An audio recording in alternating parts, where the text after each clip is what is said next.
नमस्कार दोस्तों। आज हम जिस टॉपिक पे बात करने जा रहे हैं वो रिलेटेड है हमारी गैलेक्सी दुग्ध मेखला या मिल्की वे से।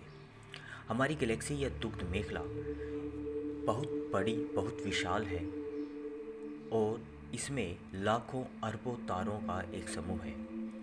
दूर से देखा जाए तो ये एक बादलों का झुंड नज़र आता है जो कि चमक रहा है। एक्चुअली में इसमें बहुत सारे लाखों करोड़ों तारे एक साथ एक झुंड के रूप में हैं जो दूर से देखने पर एक बादलों का स्वरूप नज़र आता है, लेकिन जैसे जैसे हम इसके पास जाते हैं तो वो तारे हमें आसानी से दिखाई देते हैं। इन्हीं तारों के समूह में एक तारा है जो हमारे अपने सोलर सिस्टम से संबंधित है और उस तारे का नाम है सूर्य। सूर्य जिसके चारों ओर हमारा ग्रह और ऐसे ही कुछ और ग्रह चक्कर लगाते रहते हैं। हमारा ग्रह ब्लू प्लेनेट इस सोलर सिस्टम का सबसे अद्भुत ग्रह माना जाता है क्योंकि यहाँ पर ही जीवन संभव है। इसके अलावा अभी तक वैज्ञानिक कई प्लैनेट्स की खोज कर चुके हैं जहाँ पर जीवन की कोई संभावना उन्हें नज़र नहीं आई। ब्लू प्लेनेट यानी हमारी अर्थ सच में बहुत ही अद्भुत है, लेकिन आज हम दोस्तों अपनी अर्थ के बारे में नहीं, हमारी अर्थ की सिस्टर पृथ्वी की बहन जिसे मॉर्निंग स्टार और इवनिंग स्टार के नाम से भी जाना जाता है, उस ग्रह की बात करने जा रहे हैं। उस ग्रह का नाम है वीनस। वीनस ग्रह को पृथ्वी की बहन कहने का एक कारण है क्योंकि वीनस माना जाता है कि वीनस पहले पृथ्वी की तरह ही थी। यहाँ पर भी जीवन संभव था और यहाँ पर पानी की मात्रा भी थी, लेकिन ग्लोबल वार्मिंग जैसे इफ़ेक्ट के कारण यह वीनस ग्रह तबाह हो गया और एक धधकते हुए गोले के रूप में बनकर रह गया है। आज अगर वीनस ग्रह की बात की जाए तो यहाँ पर नॉर्मल टेम्परेचर और यूँ कहें कि एवरेज टेम्परेचर लगभग 450 डिग्री सेंटीग्रेड के आसपास रहता है, जो कि बहुत ज़्यादा है। इस टेम्परेचर पर किसी भी जीव जंतु का जीवित रहना पॉसिबल ही नहीं है। जैसा कि आप सभी जानते हैं कि हमारे यहाँ पर एवरेज टेम्परेचर या यूँ कहें कि मैक्सिमम टेम्परेचर 52 डिग्री सेंटीग्रेड के आसपास रहता है और वह भी बहुत असहनीय हो जाता है।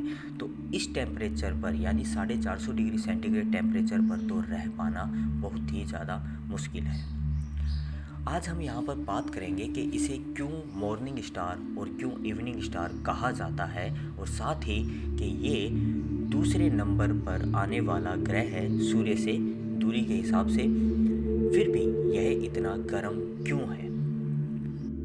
तो दोस्तों इसका मेन कारण है ग्लोबल वार्मिंग गैसेज। जैसा कि आप सभी जानते हैं कि ग्लोबल वार्मिंग ने पूरी दुनिया पर यानी हमारी अर्थ पर भी इसका बहुत ही बुरा असर डाला है। इस ग्लोबल वार्मिंग के कारण हमने कई प्रभाव देखे हैं, जिसमें सबसे मेन प्रभाव है ग्लेशियर का पिघलना।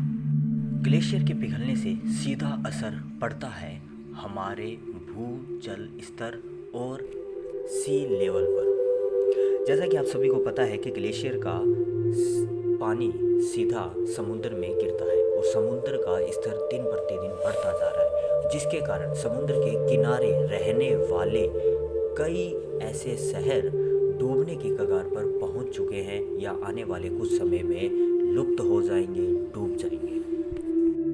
इस चीज़ से हमारा भारत भी अछूता नहीं है।